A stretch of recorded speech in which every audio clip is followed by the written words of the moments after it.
আন্তর্জাতিক নারী দিবস আজ। ইতিহাসের প্রতিটি ধাপেই পুরুষের কাঁধে কাঁধ মিলিয়ে সভ্যতাকে এগিয়ে নিচ্ছেন নারীরা। সামাজিক, অর্থনৈতিক, সাংস্কৃতিক সব ক্ষেত্রেই সমান অবদান থাকলেও নারীর প্রতি ন্যায় আচরণ আর দৃষ্টিভঙ্গি এখনো অনেকটাই অধরা।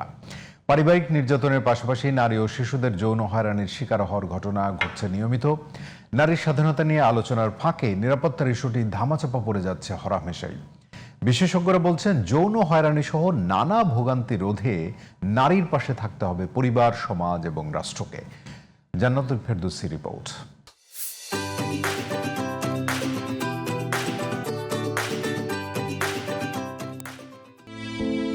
ঠিক 1 বছর আগে এই মার্চে পাশবিক নির্যাতনের শিকার হয়ে পৃথিবী ছাড়ে মাগুরার 8 বছরের নিষ্পাপ শিশু আসিয়া। বছর পেরিয়ে সেই মার্চেই মানুষরূপী পশুর ছুরিকাঘাতে ঝরে গেল চট্টগ্রামের 7 বছরের ইরা। এমন নিষ্ঠুর বাস্তবতার উপর দাঁড়িয়ে বাংলাদেশেও আজ পালিত হচ্ছে নারী দিবস। সময় গড়ানোর সাথে সাথে পাল্টেছে সমাজ ও রাষ্ট্রে নারীদের অবস্থান। সেই সাথে পাল্টেছে নারীর প্রতি সহিংসতা আর বৈষম্যের ধরনও।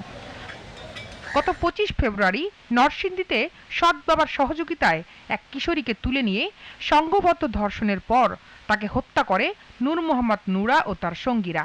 এই ঘটনাগুলো প্রমাণ দিচ্ছে, ক্ষমতার পালাবদল হলেও নারীর প্রতি বৈষম্য আর সহিংসতা যেন ব্যাধিতে পরিণত হয়েছে। এই মেয়ের জন্য আমার মান সম্মান নষ্ট হচ্ছে, তাকে দুনিয়া থেকে সরে দিতে পারলে তারা বেঁচে যাবে।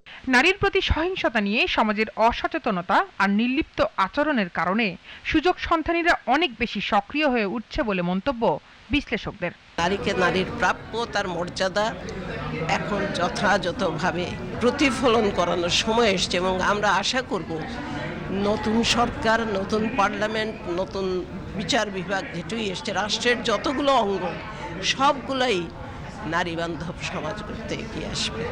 মহিলা পরিষদের তথ্য বলছে, চলতি বছরের ফেব্রুয়ারিতে সারা দেশে অন্তত 32 নারী ও কন্যা শিশু হত্যার শিকার হয়েছে।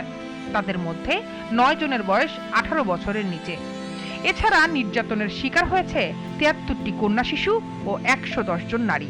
নারী অধিকার কর্মীদের মতে, সম অধিকার প্রতিষ্ঠা ও সব ধরনের নিপীড়ন রোধে পরিবার, সমাজ তথা রাষ্ট্রকে সোচ্চার হতে হবে। বর্তমান সরকারে যারা আসছে অবশ্যই তাদের কিন্তু যে এখন আমার এত কিছু আইন আছে, তারপরেও আমি কেন সুরক্ষা দিতে পারছি না, সেই জায়গাটা বিবেচনা করে অবশ্যই কিন্তু একটা আমরা বলছি যে একটা বিশেষ ব্যবস্থা যদি সরকার গ্রহণ করে, বিশেষ কমিশন যদি সরকার গ্রহণ করে, নারীর প্রতি সহিংসতা নিরোধের যে কমিশন, সেই ধরনের কমিশন যদি সরকার গ্রহণ করে যে কেন এই ধরনের ঘটনাগুলো ঘটছে।